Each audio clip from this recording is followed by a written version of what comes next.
Another Dooley Noted Podcast comes to you from the Coach's Podcast Room at Spurrier's Gridiron Grill in Celebration Point. And good afternoon and welcome into another Dooley Noted Podcast, of course, brought to you by Titan MRI from the Shack Out in Mercandone Studios, where we're going to have a lot of fun today. We got a couple of guests today. We're going back to the two-guest format just for today. Jenni Carlson is going to join us in a little bit from the Oklahoman, and we'll talk about that big Texas-Oklahoma matchup out there. That's where game day is. Thought we'd give you a little different flavor because you're still kind of hurting from last week. And then Robbie Andreu is going to be in, and he's going to come in and we'll talk, obviously, with school out. He's got a little bit more flexibility. Oh, there you go. Knocked it. He's got flexibility. I just can't see. So he'll be in a little bit later as well. We got all of our usual fun things to do a little bit later in the show. Of course, a lot of people, and by the way, we've already lining up people down the road. Scott Rabelais on Monday to talk about LSU next week. And then I think we've got Andy Staples lined up and Matt Baker and Tony Barnhart. The commissioner, I think we're going to get on again. So we'll see about that. So here's where we are. We're going to this week. It's homecoming, which means 0.0 to me anymore. It used to be a big deal. I was telling this story on radio about when I was a kid. I mean, this was a big deal, homecoming. And on Fridays night, it was a huge deal growing up in Gainesville that you would get in the car, pile in the old Rambler, and drive around to all the fraternities and sororities. And they would not, in addition to the floats that they were going to put out, they would have these paper mache, jokey, fun things up there on the wall. So not on the wall, but in their front yards. And we go by them, and it was such a big deal. Now we were it was lame entertainment. I'm not going to say that it was something great, but this was our entertainment when we were very young. And of course, there was no phones, no iPads, one station I think you could get back then. So anyway, and so homecoming was special to me for a lot of years. Gator Growl was when it was good, it was as good as anything could possibly be. It was great. I mean, it was loud and it was fun and it was. I just couldn't wait for it every year. You'd see who the comedian was, they'd announce it, and that would be such a big deal. And I know my friend Greg Hardy has written a book about. I don't know if it's out yet, but he's written a book about Gator Growls and the comedians of Gator Growl, and it was a who's who, obviously, but it was guys that were just getting going and started. So that was a big deal. And then you'd always win homecoming. You'd schedule, crappy teams. But now you kind of with the SEC, once they change formats, you kind of have to schedule SEC teams in there because it falls within that. Vandy ends up being the most. It just ends up being homecoming the most. And it's kind of convenient in that way, although Florida did lose. The one game they've lost in 30 years to Vanderbilt was a homecoming game to James Franklin. But anyway, the game, it became more about, who they playing and what's going to happen in the game than the actual homecoming. For a lot of alumni, it matters to come back. It certainly matters for a lot of people being honored with different things. I know that. And so it's more of a school function than anything else and a fan function, to be honest with you. So, but I will say this, for Florida right now, for fans out there, here's where you are. You're in that don't give up stage. Like you'll want to give up. And you want to say, I'm done with these guys. I'm through. When's basketball season? Then you catch yourself and go, I don't like that guy either. But, the don't give up stage is one of those many stages that you have. I call it PLS, post-loss syndrome. And it's hard for everybody. And everybody goes through it in the history of man. Everybody's going through it. Even the Globetrotters have lost a game. So they've had to go through PLS. But you go through the different stages. And the funny thing about it, and I've noticed this around my family, I've noticed this around other friends, other people that I interact with out there, is that the stages of PLS don't all go in unison. They aren't. It's not like, okay, on Monday's the day you have this, on Tuesday you have this. It's whatever kind of personality you have is the way it goes. So it may go this way, it may go this way. You may still be in the despair category for 3 days, where the other guys moved on to the other ones. It starts with disbelief. Can't believe it. I always thought they were going to find a way to win, right? Then you get angry, and then there's power. The power part of this is you think you can get people fired. You believe you can because you're going to voice your opinion on the tailgate radio show, and that should get it done. We love having our callers, and we can't do anything about who's the coach either, Nobody can. This is not a job that has been assigned to us, but that is another stage of PLS where you really feel like clean house, start all over again. It's never the right answer, by the way. Then we get into denial, and you do this thing where you go, I didn't think they were going to be that good this year. I thought they'd be down a little bit. Like the rest of the media did. Everybody thought Florida would be take a step back. I was there with them. So it's normal. It's okay. I'm fine with that. I knew they were going to take a step back. Everybody said they were going to take a step back, and now they've taken a step back. Okay, that's not a bad way to be, because that is a little bit of the truth. Then you get to dismissal, where you go, you know what? I watch too much football.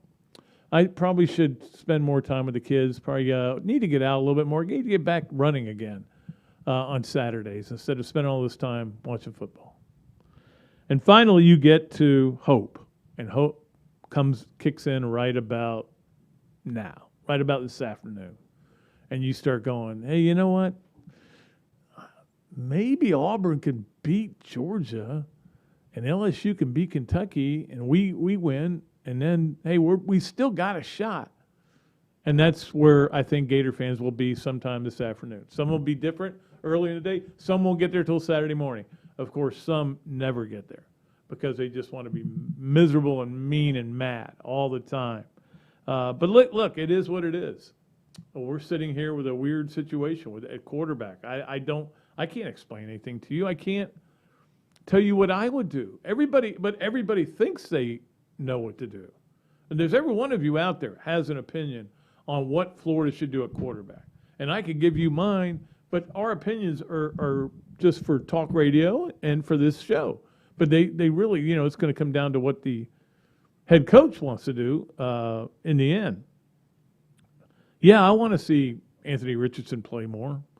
I want them to figure out a way for him to play more. I want them to do a good job at that. I thought the game plan for last Saturday's game was a little bit of a lazy game plan.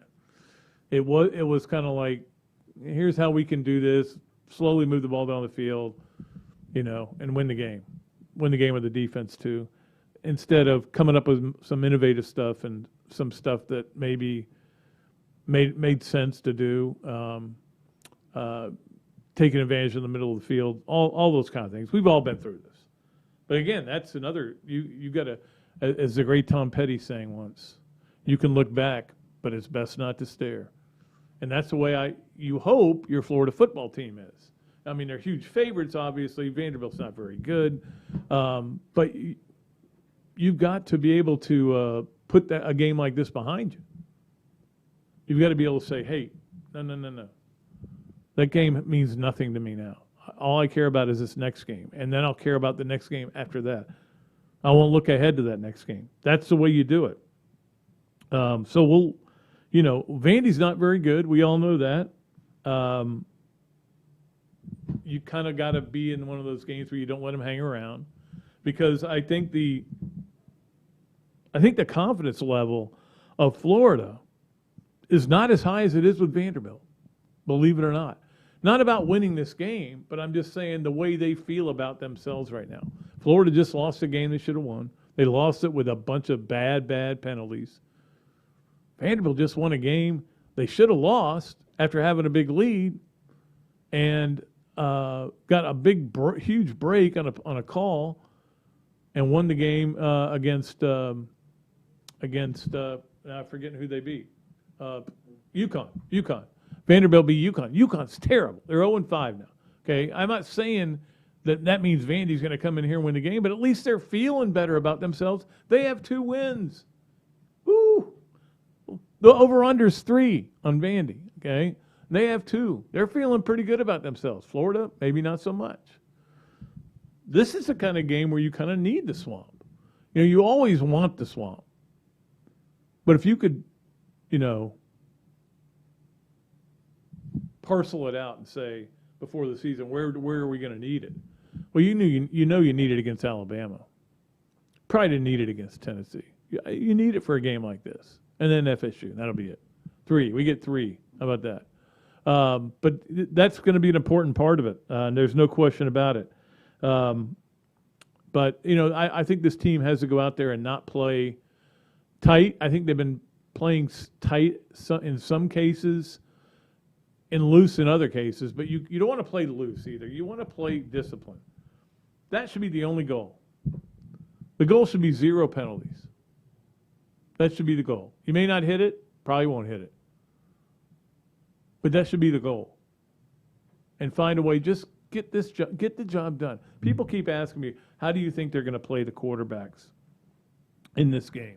Are they going to play this, and then are they going to do this and this? And I keep going, well, here's the thing.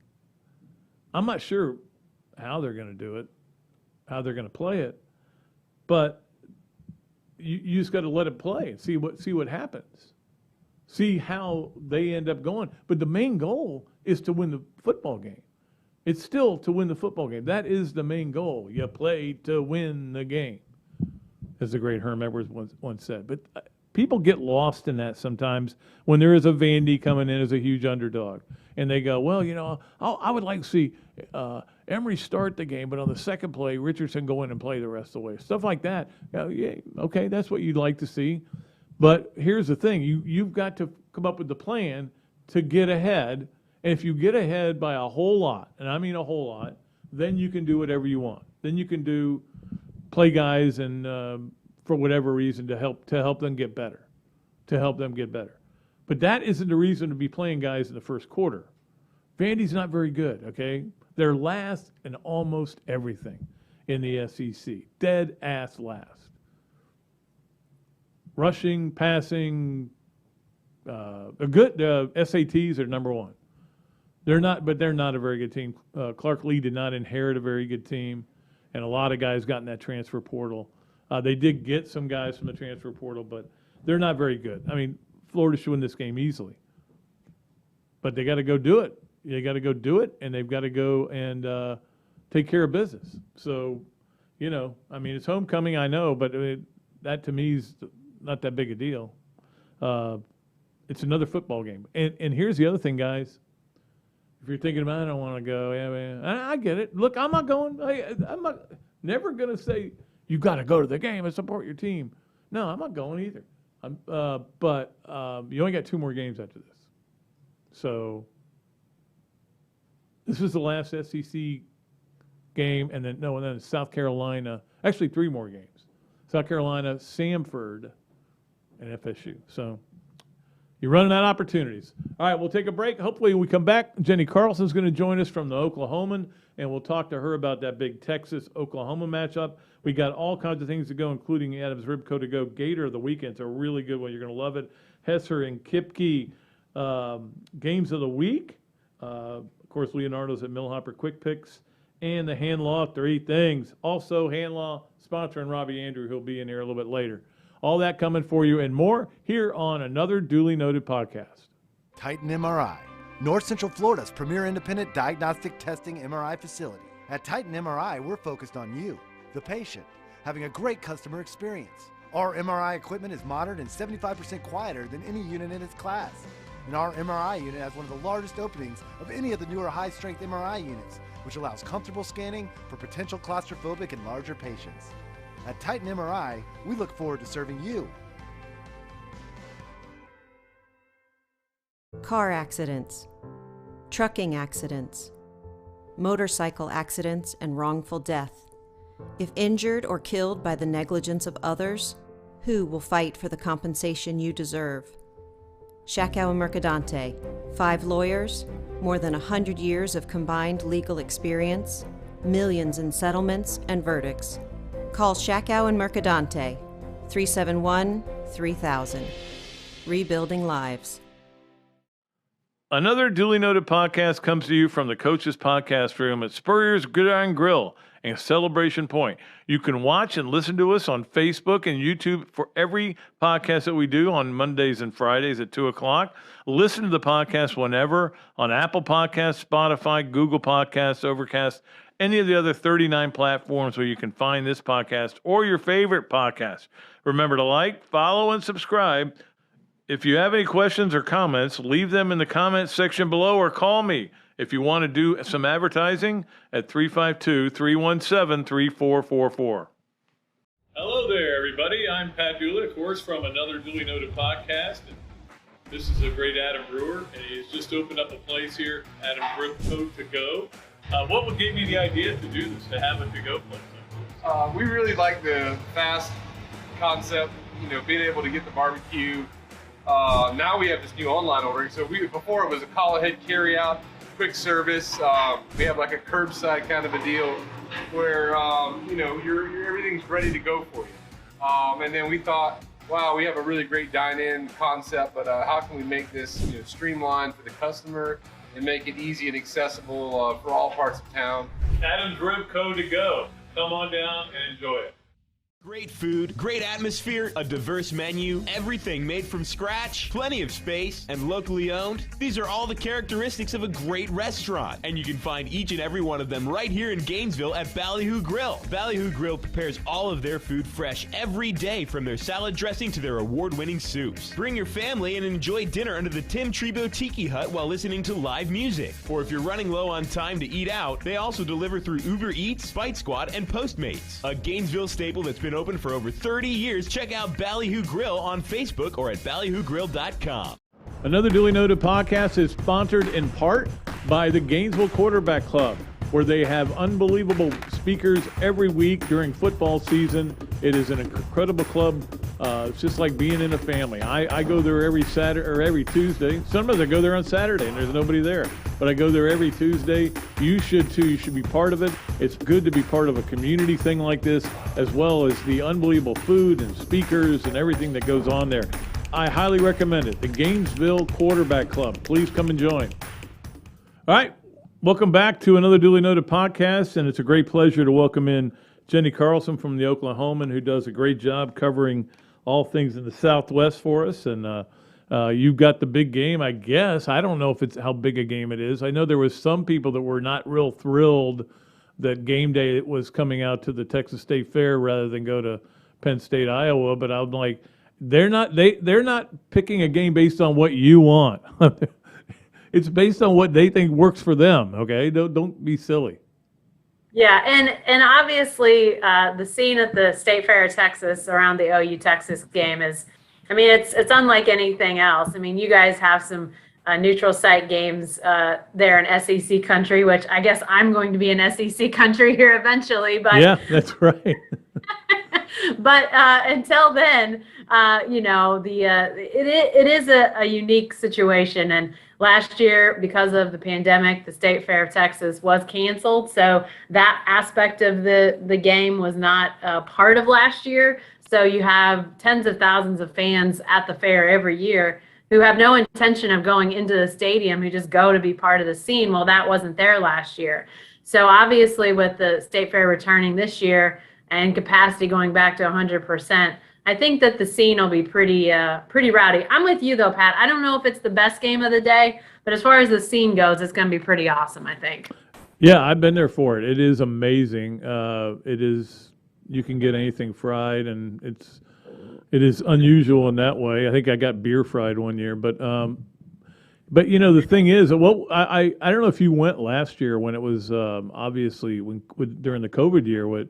It must have been weird for people going to that game because it was so much. There is so much hoopla. You can't it's like the Masters. You can't describe Augusta National to somebody without them seeing it. You can't describe the scene for the Texas State Fair without them actually experiencing it. Yeah, and it is a unique thing. The teams, when they come in on the buses, they are basically going down tunnels of people to get to the stadium, and you've got fans pounding on the side of the buses, and half of them are cheering for you and half of them are flipping you off. I mean, that experience is unique. I don't know if you have that anywhere else because, it is just such a divided situation. You really do tend to have about 50% OU and 50% Texas. And then, that obvious split at the 50-yard line.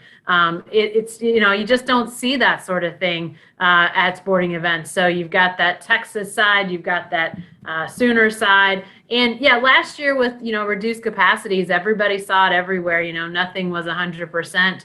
And it was weird. Once the game started, I think that the energy and the volume inside the Cotton Bowl was actually pretty good. That was a game, if people remember, last year went to 4 overtimes.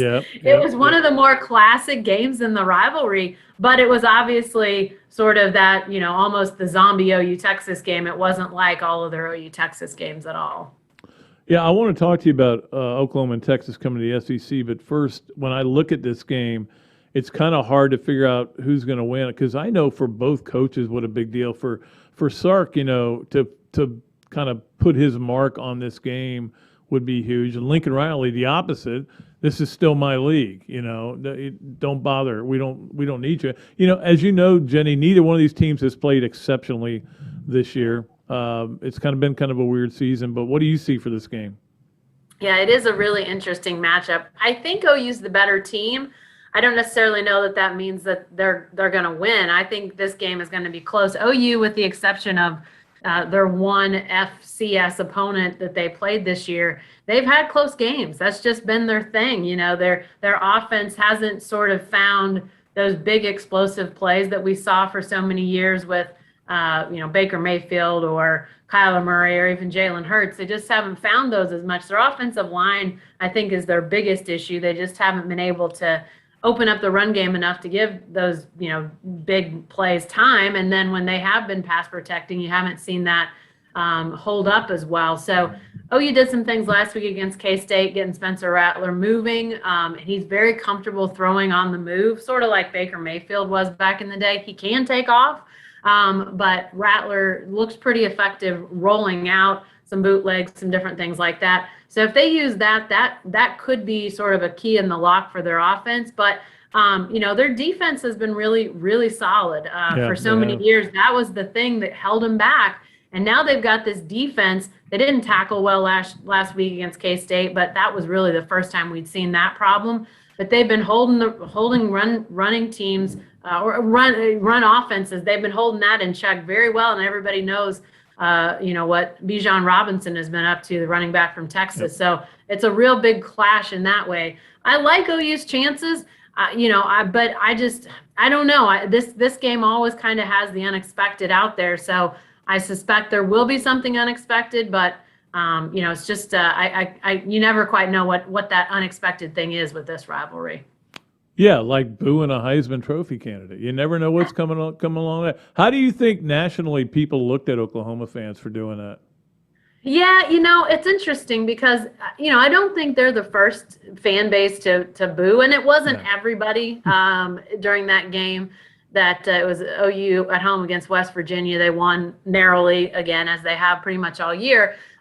It wasn't everybody at the game. It wasn't every Sooner fan, but there was enough that people could hear it on TV, very clearly hear it in the stadium. So, I think that was a little bit of a shock probably to people around the country to hear that. But, I think it speaks a little bit. I mean, I don't understand it. Like, what did they think they were going to accomplish? I mean, was Lincoln Riley going to stand over there and be like, oh, wait, you guys want the backup? All right, bring him in. That they weren't going to accomplish what they did. And if he listened to them, they'd probably be like, what the heck are you listening to us for? We're just a bunch of fans. So sort of the motivation of what they wanted to accomplish, is a little bit squishy. But, I think that it speaks to the high expectations of quarterbacks in Lincoln Riley's system. And like you said, Heisman Trophy contender, probably has fallen out of the top few just with not having those great numbers right now. But I think he's got the talent. And, if they start getting, into the 30s, into the 40s, potentially scoring point-wise, he may start to have some numbers that people like because, Spencer hasn't really thrown a ton of interceptions, just hasn't been those big wow moments. That's, I think, what everybody and Sooner country wants to be wowed. And right now they're not being wowed. And so instead of, hanging on by the skin of their teeth, winning games 44-42, now they're winning games 16-13. So, it's like, what do you want here? You weren't happy the other way with your defense, and now you aren't happy this way because of your offense. So can't win for trying, I guess. When you first heard the rumors or first heard the story breaking about Oklahoma and Texas bouncing over and you becoming part of our brethren here, what went through your mind? I mean, was it like, oh yeah, I keep hearing these rumors and we'll see, and then all of a sudden, boom! No, it's true. Yeah, I was surprised. I mean, I remember it was a Wednesday afternoon. It was in the middle of SEC Media Day, and I did not expect that to happen.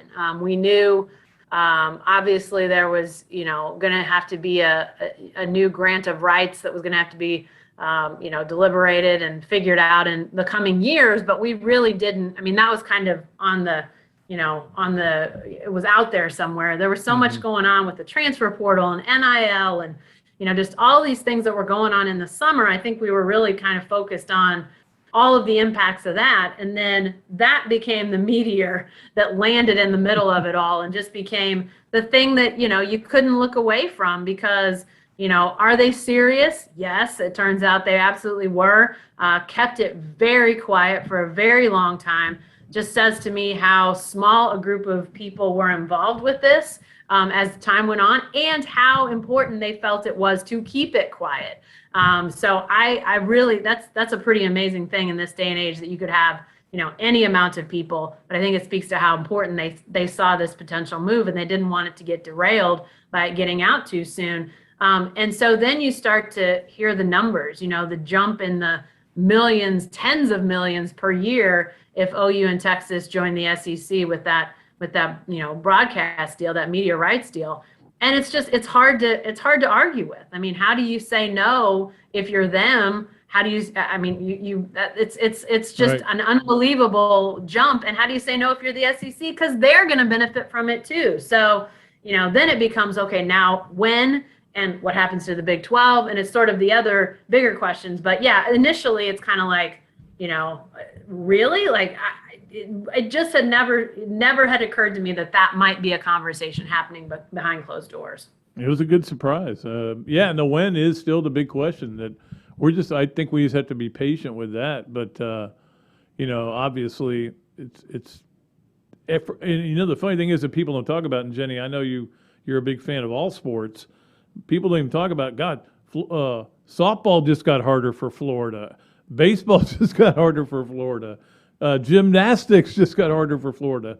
So it's everything that they're going to bring to this league that's going to make it really harder for everybody, but and certainly harder for football as well. But it's just. Do you think the Big 12 did enough with what they brought on to save the league? I think to save the league, yes, but what it is, when the time comes, I don't know. I don't know if it's still considered Power 5, but maybe it's kind of like, Power 4.5. I don't know if it's, I do like the teams they brought on. I think again, with this grant of rights situation coming up, basically for every league, you're looking at, streaming is going to be such a big part of that. And BYU and the eyeballs that they get on all their events, I think that's a big one. We've seen Cincinnati, them football-wise this year, sort of reminding everybody, hey, we're pretty good. Obviously, Houston in basketball went to the Final Four a year ago.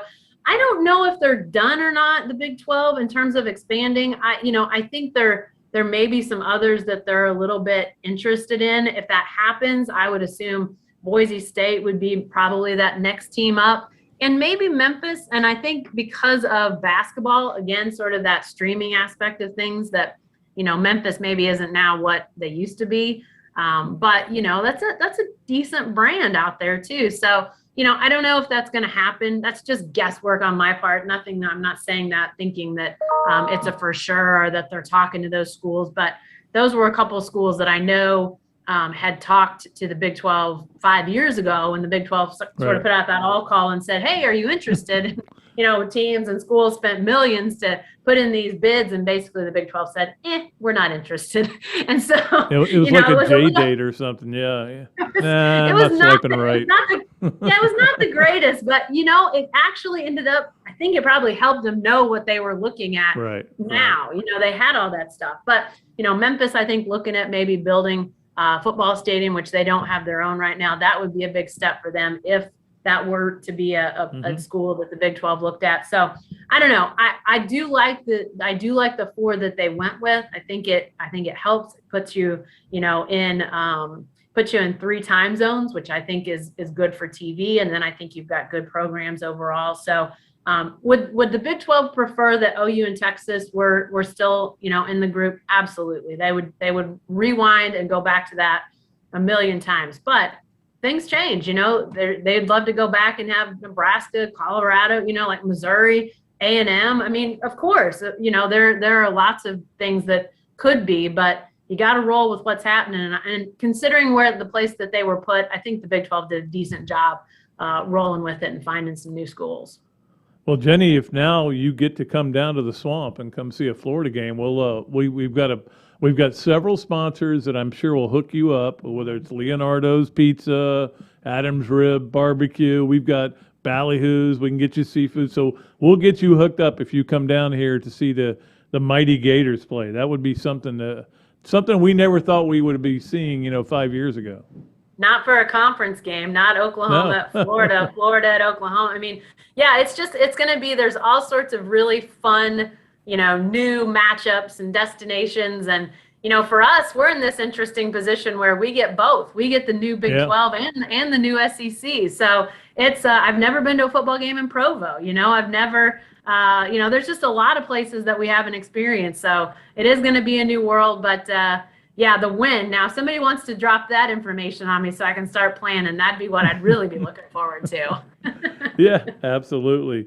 Jenni, always great talking to you. And thanks so much for joining us today here on Another Dooley Noted Podcast. Thanks, Pat. Talk to you later. We'll see you. Jenni Carlson, the great Jenni Carlson, columnist for the Oklahoman out in Oklahoma City, one of my favorite places. I know. I love Bricktown out there. It's great. All right, so we have got to take a break, and when we come back, we're going to bring in Robbie Andreu, and he is going to do all of our fun things that we love to do. We'll talk to him a little bit about the Florida. I haven't really talked to Robbie about the Florida-Kentucky game. I think he made a comment about stinks or something. I said, yep. Oh, can you do the podcast? I think that's what I said. All right, so we'll have Robbie on in just a little bit, and we'll do all our great things here from the Shackow Mercadante Studios. We look forward to them, as I know you do, here on Another Dooley Noted Podcast. Car accidents, trucking accidents, motorcycle accidents, and wrongful death. If injured or killed by the negligence of others, who will fight for the compensation you deserve? Shackow Mercadante, 5 lawyers, more than 100 years of combined legal experience, millions in settlements and verdicts. Call Shackow and Mercadante, 371-3000. Rebuilding lives. Titan MRI, North Central Florida's premier independent diagnostic testing MRI facility. At Titan MRI, we're focused on you, the patient, having a great customer experience. Our MRI equipment is modern and 75% quieter than any unit in its class. And our MRI unit has one of the largest openings of any of the newer high-strength MRI units, which allows comfortable scanning for potential claustrophobic and larger patients. At Titan MRI, we look forward to serving you. Another Dooley Noted Podcast comes to you from the Coach's Podcast Room at Spurrier's Gridiron Grill and Celebration Point. You can watch and listen to us on Facebook and YouTube for every podcast that we do on Mondays and Fridays at 2 o'clock. Listen to the podcast whenever on Apple Podcasts, Spotify, Google Podcasts, Overcast, any of the other 39 platforms where you can find this podcast or your favorite podcast. Remember to like, follow, and subscribe. If you have any questions or comments, leave them in the comments section below or call me if you want to do some advertising at 352-317-3444. Another Dooley Noted Podcast is sponsored in part by the Gainesville Quarterback Club, where they have unbelievable speakers every week during football season. It is an incredible club It's just like being in a family. I go there every Saturday or every Tuesday. Sometimes I go there on Saturday and there's nobody there. But I go there every Tuesday. You should too. You should be part of it. It's good to be part of a community thing like this, as well as the unbelievable food and speakers and everything that goes on there. I highly recommend it. The Gainesville Quarterback Club. Please come and join. Great food, great atmosphere, a diverse menu, everything made from scratch, plenty of space, and locally owned. These are all the characteristics of a great restaurant, and you can find each and every one of them right here in Gainesville at Ballyhoo Grill. Ballyhoo Grill prepares all of their food fresh every day, from their salad dressing to their award-winning soups. Bring your family and enjoy dinner under the Tim Trebo Tiki Hut while listening to live music. Or if you're running low on time to eat out, they also deliver through Uber Eats, Bite Squad, and Postmates. A Gainesville staple that's been open for over 30 years. Check out Ballyhoo Grill on Facebook or at ballyhoogrill.com. Hello there, everybody. I'm Pat Dooley, of course, from Another Dooley Noted Podcast. And this is a great Adam Brewer, and he's just opened up a place here, Adam Brew To Go. What would give you the idea to do this, to have a to-go place? We really like the fast concept, being able to get the barbecue. Now we have this new online ordering. So before it was a call ahead carry out, quick service. We have like a curbside kind of a deal where everything's ready to go for you. And then we thought, wow, we have a really great dine-in concept, but how can we make this streamlined for the customer and make it easy and accessible for all parts of town? Adam's Rib Co. To Go. Come on down and enjoy it. All right, and with that Wayne's World-like introduction, we are ready to go. Robbie Andreu is joining me now. Of course, Robbie Andreu is sponsored by, as you know. Yeah, get it right, Pat. By Hand Law, a Florida law firm which helps clients with government. You can learn more about Hand Law by visiting its website, www.hand.law. The firm is available for consultation in Jacksonville. And well done, Pat. They are sponsors of Robbie's appearances here, which we're going to try to get a little bit more of, maybe once every 2 weeks instead of once every 3. Okay. I'm cheap and available, Pat. Yep. Those things you are. Yes. And I know that Robbie, I was thinking about how much I used to love going. I missed it when we didn't go to Lexington on this weekend. Yeah. And then I started thinking about it. The reason I always liked going there was because Florida always won a game. I never had to worry about writing about a Florida loss. No. I thought I was going to in '93, but then Danny's got a touchdown to Doring. So I thought I was in 2003. Yeah, Lorenzen with a bad with pick. League's first start, and they were just awful. They were terrible. They should have lost that. I thought I was in 2018, but in the end, Florida always wins. And I kept telling myself during this game, Florida's going to find a way. Kentucky will find a way to screw it up. You watch. But Florida screwed it up with all those penalties, Pat. It was unbelievable. Every time you thought they were going to take control, a big penalty. No. There was a lot of bad things that happened in that game. Hundreds, dozens, triple. One touchdown against Kentucky. Explain that to me. No, I can't. I can't either. And in the end, that's what you're defined by as an offensive coordinator. I mean, you're defined by the number of points you score, not by how many yards you get. Yeah, yards don't matter. As the great head coach who owns this place once said, stats are for losers and assistant coaches. So, and he's right. He's true. He's right. He's absolutely right. I mean, they are. I mean, so now Florida fans are going through, and I will say this, on Thursday's tailgate show with Jeff Cardozo and myself, they were angrier than they were on Monday. They were like, it's been building. It's stewing. They're stewing in it. You would have thought it would be like, okay, let's go through the usual phases. Let's go through denial. Let's go through grief and anger. But no, they've been angry and they're not going to stop. I don't know if they're going to stop Saturday. They won't, Pat. I mean, Florida is not. Georgia scored 35 in the first quarter on Vanderbilt. Yeah. Florida's not going to do that. They dink and dunk up and down the field. So you're not going to have a big blowout in that game early. So there will be booing, I predict. That's why the 38.5 seems like a lot of points, because I'm not sure Florida can get to 38.5. They're never going to cover that, Pat. If they get to a half, that'll be a new story. Yeah, they go down the field one little bit at a time. They're not a quick strike team right now like they were a year ago. No. And that's, again, I wanted to ask you about it because a lot of people have commented on it.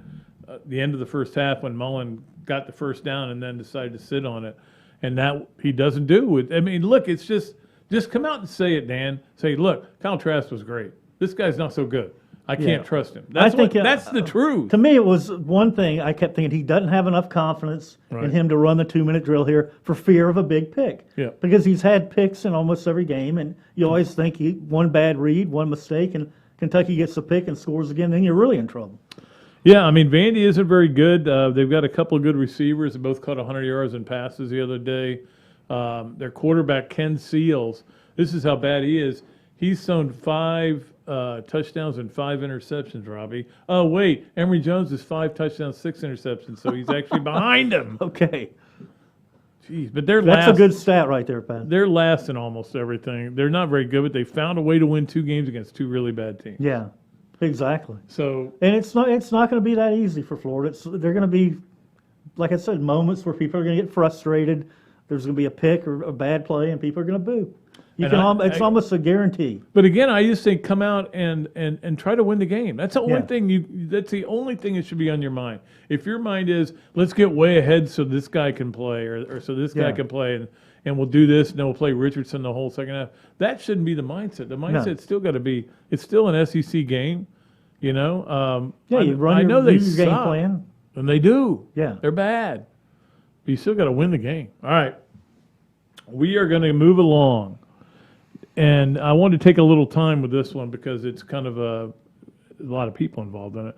But the Adams Ribco to Go Gator of the Week, and I just went to Adams last night and got to go because Karen was out with some people. Yeah. Oh, what'd you get? I got ribs. Oh, they were so good. I ate one for lunch today too. Nice. In fact, I may be picking my teeth a little bit.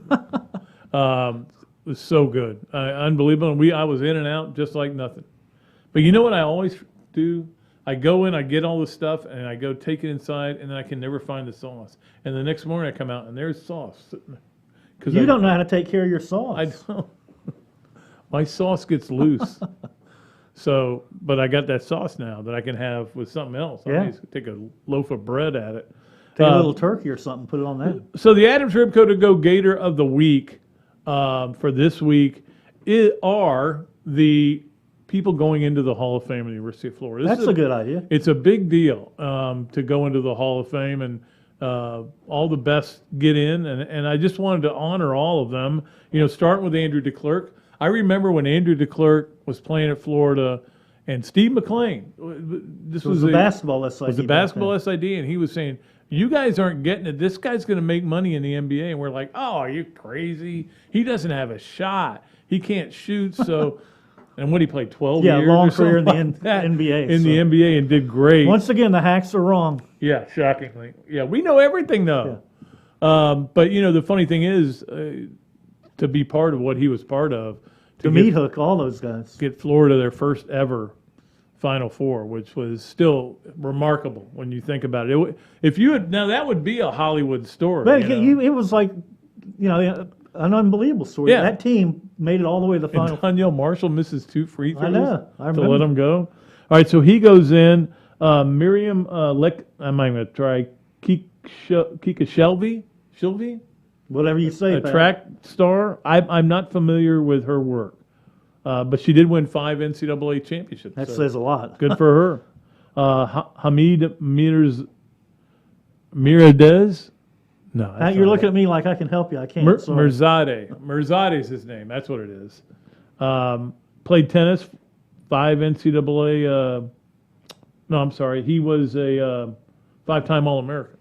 All right, Gemma Spoffworth, who I remember her very well. She was very good. 7 times won an All-American. Was an All-American for Florida in swimming, and then Sean Frazier in swimming as well. 3-time NCAA champion.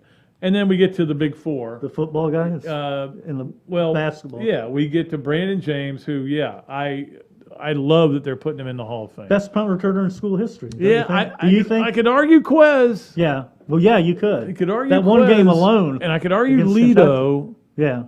You know, I could argue Kiwan, too. I think they're all right there, but for a guy whose only job was to run back kicks, he did it so incredibly, and so many big plays, and just so many times when he'd get 12 yards just to get the drive started. The thing with me with him, Pat, he was such a playmaker, yet when they put him at running back, there wasn't much there in terms of him making plays. I don't know if it was a size thing or not getting him in space or whatever, but I remember he never showed that explosiveness. I remember at Arkansas they ran that little the forward pitch. I can't. What do you call it? Shovel pass. Shovel pass. Couldn't think of it. Shovel pass to him for a touchdown. That was like from the 1 or 2 yard line. But other than that, but man, Tennessee for some reason always kicked to him. They go, this time we're going to go down and do a great job. Never worked. No. I love that he went in. Obviously, Brandon Spikes, really good player. Worthy of the Hall of Fame. I don't think he's a Ring of Honor guy, but he's a Hall of Fame guy. Maybe just for that hit on Noshawn Moreno. Yeah, that set the whole tempo for that game in 2008. Yeah. Yes. 2008. 2008. And After they lost, he came back and along with Tebow, which was a little bit surprising, and that year was such a grind, Pat. 2009. We were talking about it the other day, just about when you think about that team went undefeated until the Alabama game. It was miserable. It was. I can imagine what the players and coaches were going through too, because if you weren't perfect, everybody was miserable. And your coach had already, was heading towards a breakdown. You didn't know it. Yeah, we didn't know. Yeah, but it came soon after. Yeah, very soon after. And then of course Tim Tebow. I don't know if Tebow's coming tonight. In fact, I know they're really struggling to get him to come. There's a lot of stuff going on. Why can't they get him to come? Well, because he's got to be at SEC. Oh, he's whatever got it is, but he's got a job. Yeah, he does.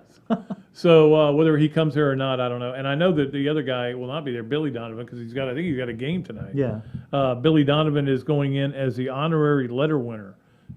Great. That's nice. You cannot honor Billy Donovan enough. Okay, if you want to, go ahead and put his name on the football stadium. I'm fine with that. I'd go along with that. Yeah, just put it over there in the corner somewhere. This is where Billy Donovan used to sit. This is where he entertained recruits. So those are the guys and ladies going into the Gator to the University of Florida Hall of Fame for athletics. And do they all give a little speech, Pat? They do. And our man Jeff Cardozo will be doing the MC work. Oh, that's good. So he'll cut out of a radio show a little bit early. Good for him. He does that, and he kind of interviews them about their, that's what he's really good at. So he's been doing a lot of homework this week then. Yeah, and he's also got to get ready for Vandy. Oh yeah, it's not that busy hard. Man. Here's what you do: quarterback can't play, 2 decent wide receivers can't run the ball, defense can't play defense. There, I'm done with my scouting report. All right, so there it is, our Adams Ribco to Go Gator of the Week, and we'll be back here Monday with a Gator of the Week. We'll see. Hopefully, it's a football player, but hadn't been for maybe an offensive player too. Yeah, you never know. Maybe a wide receiver.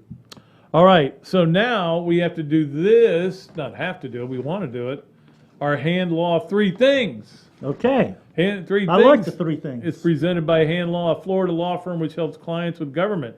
You can learn more about Hand Law by visiting its website at www.hand.law. The firm is available for consultation in Jacksonville. So they are a double sponsor. We've got 2 double sponsors right now, which... You're gold. Well, it says a lot about people who are on the show and they like it. And yeah. They like the way it's going. So I'm very happy about that. Number 1, you need to know this, I guess, if you're going out to Baton Rouge next week. LSU has decided to lift all protocols because they were one of the schools that said... They had protocols. Yes, that you had to either have a negative test or show proof of vaccination. And now they're saying, no, you're good. Our numbers have gone way down, and so we're fine now. But you will have to wear a mask in indoor facilities. You don't have to wear it outdoors now. I guess if you're in a stadium, are you outdoors? You're outdoors, yeah. But look at Florida Field has been packed with people. Yeah. So that's what they're doing. And I would like to say hooray, because they did it at the beginning of it, and they got down to way down, so that did work. But I always get nervous about these kind of things. But you don't have to be nervous. You'll be home. On TV, COVID can't come through TV. Right? I hope not. Even the Delta variant. Yeah. There'll be one called the... There'll be another variant. Weird Al Yankovic variant that'll come right through your TV screen. Oh, it'll be the VCR variant. So we'll see what happens with that with LSU. Number 2 on hand law 3 things. We were hoping the Dodgers would get eliminated, so none of us would have to worry about them. Anybody who likes the other team, they did not get eliminated. Of course, that dramatic win, and now the Rays are 1 up on the Red Sox. The Braves play tonight. I'm excited about it all. Your team is in it. They're in it. They got a chance. I'm not expecting much, but surprised they're in it. But how about this story, Robbie? If San Francisco wins the whole thing, and they could. Well, yeah, they definitely could. Right? Yeah. How many? They've got 108 wins. Yeah, they had the most wins. If they win the whole thing, Vegas is going to take a major bath because people bet it at 100 to 1 before the season started. And I know there are a lot of people sitting around with 100 to 1 tickets on the Giants going, oh my God, I can't watch it. If I was them, I would take a cruise away for like 3 weeks. Yeah, I would. And then come back So and either say, call me or who don't. won? Yeah, I just want to know who won. So that'll be really interesting. And number 3, if you spend a lot of time on Twitter or some of the other apps, some of the other social media platforms, you won't have Shelley Meyer to kick around anymore. I saw that, Pat. She's made an announcement, a very dramatic announcement that she is done with all social media because of the volatility, and which I get. Yeah, of course it is. It always is. Twitter is a dangerous, evil place. Yeah, and Pat, she also in a way brought some of it on herself because she would like certain tweets that were politicized, things like that. Which you shouldn't be doing that if you're the wife of a head football coach in the NFL. I don't think, but I think. You can do whatever you want. It's vicious out there, but you're going to get... Everything has its consequence. And that's what everybody, I think, maybe finally is starting to realize. If you do these kind of things, you're going to have to accept the consequences. Now, you can ignore the consequences by not reading them. Yeah, exactly. There's one way to do it. But anyway... I've been staying off of there for a while. I don't go on very much. No, Every once in a while I'll do something, and then I'll misspell something. Everybody gives me a hard time. But I haven't posted anything on Facebook in I don't know how long. I just post the Leonardo's and Millhopper quick I saw that the other day. And I'm getting ready to do it again right now. I'm curious what Robbie thinks about these. By the way, thanks so much to Chris Handlaw, double sponsor of Another Dooley Noted Podcast. All right, Leonardo's and Millhopper quick picks. We have so many qualifiers. I got them all. I went through all the emails and everything. I think there's like 28 or 29 qualifiers already, and we still got a couple of weeks to go till we get to the next drawing. The qualifiers for today will be very simple. Number 1, who is Florida's leading rusher for the game? Who would you say? It depends on who's going to get the carries. You know what I'm saying? Of course it does. Well, I think Pierce should get the ball more, I think. Well, the way he runs. What I'm saying, though, is rusher. So it could be Emery. It could be Emery. It could be Anthony. It could be Pierce. It could be Malik Davis. Yeah. So okay, Pat, why did they make Emery a pocket passer in that game? He was barely going, never got on the edge, never rolled out hardly. What happened? He loves a running quarterback, and you wouldn't let him run. Well, I have no idea. Damian Pierce will be the leading rusher. I think he's earned more carries the way he runs. He gets the most out of every run. That's what you say. Yeah. Now we'll see what the listeners say, and these guys get on it, man. As soon as I announce what it is, I'm getting emails from it. PatrickDooley54@gmail.com. The other question: would you take the Gators and give the 38 in the hook, 38.5 points? I don't think they can score 38 points. Yeah, I don't either. But Georgia scored 62. They had 35 in the first quarter. Well, it was a good first quarter for Georgia. It was. I don't know if Florida can score 35 in the game. They probably could have scored 100 in that game, Pat. I know. Well, they had a running clock. Unbelievable. Running clock in the second half. Oh, my God. So those are the 2 things for the Leonardo's and Millhopper quick picks. Florida's leading rusher, just give me a name.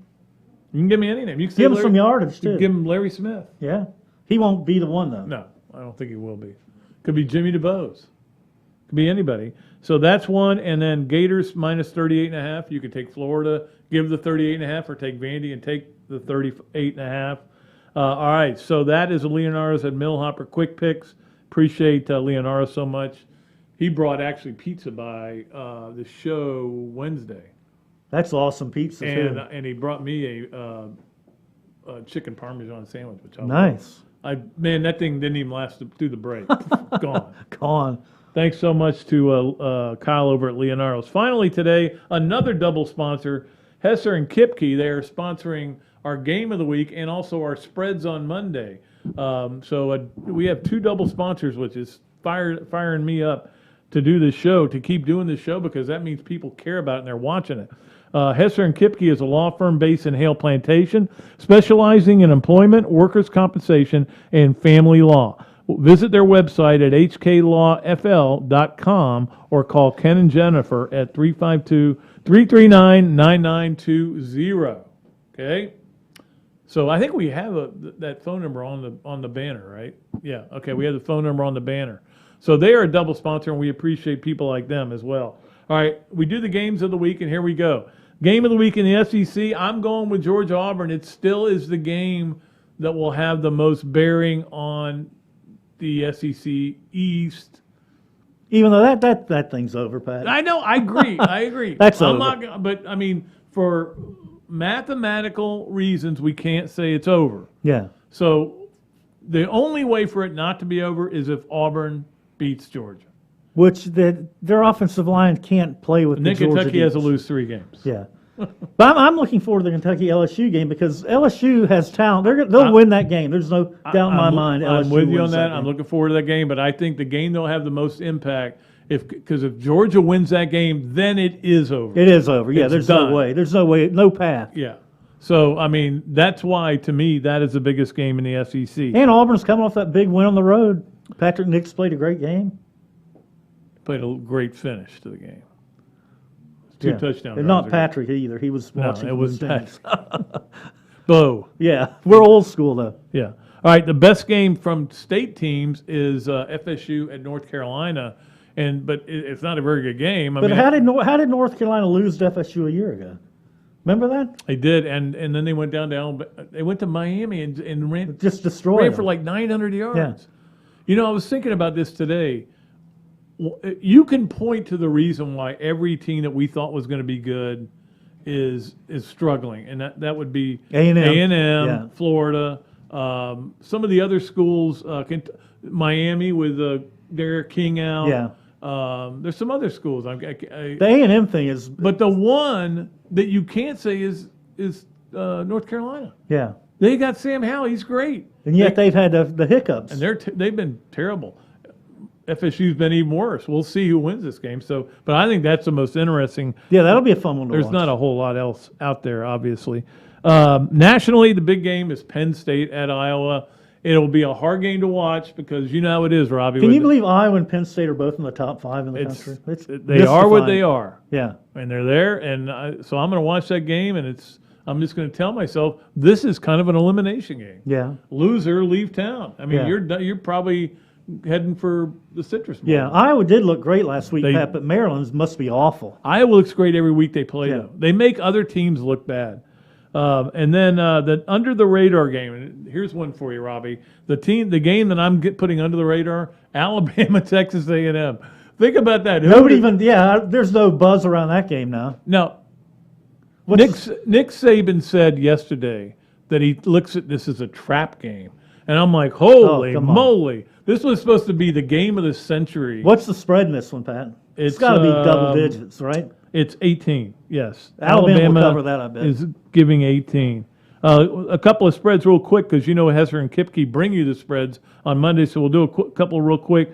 Georgia's 15.5 over Auburn. At Auburn, I'd take Georgia in that one. LSU's getting 3 at Kentucky. Take LSU. You in that like one. LSU in that game. Oklahoma giving 3 at Texas. I think Oklahoma's. I think they're going to teach Texas who's boss again, like they always. But do. Oklahoma's not been impressive at all. No, I think they will be for this game. Let's just have a feeling. Alabama 18. Arkansas is getting 5.5 at Ole Miss. That'll be an interesting game too. Yeah, I think Ole Miss may get their frustrations. That's like out. a downer game coming off the 2 downers for both teams. And then Penn State's getting 2 at Iowa. I like Iowa in that one. Yeah, I like Penn State. I think Penn State's going to roll. By the way, your early spread has Florida 4-point underdog at LSU. That makes sense. Yeah. That makes sense. Early spread. Yeah. Want to jump on it? Go That could ahead. change this week, though. All right, that's going to do it for our show. Appreciate Robbie Andreu for coming in, and we always love having Robbie on the show, brought to you by Hand Law. here in the Shakow and Mercandone studios. And we also want to thank Jenni Carlson for being on the Gainesville Quarterback Club of Zoom line today. She did a great job as well. I think we're done, Robbie. You want to say goodbye? Yeah. You got anything you want to plug? See you in a couple of weeks. Anything you want to plug? No, I got nothing. Hand law. Hand law. That's it. So I'm plugging. All right. We'll plug hand law. All right. We'll be back on Monday with another show. Talk about Florida's game against Vanderbilt. And then it's a good football weekend. I'm looking forward to it. We'll talk about a lot of other games as well. Until then, and by the way, Monday's guest, Scott Rabelais, from the Baton Rouge Morning Advocate. And then on Friday, Matt Baker is going to join us. We've got a lot of people lined up. The commissioner's going to come on in a couple of weeks. So keep going. All right. Star power, Pat. I do. No, I don't. All right, that's going to do it. Until next time, I am Pat Dooley. I am deep, way back, and I am out of here.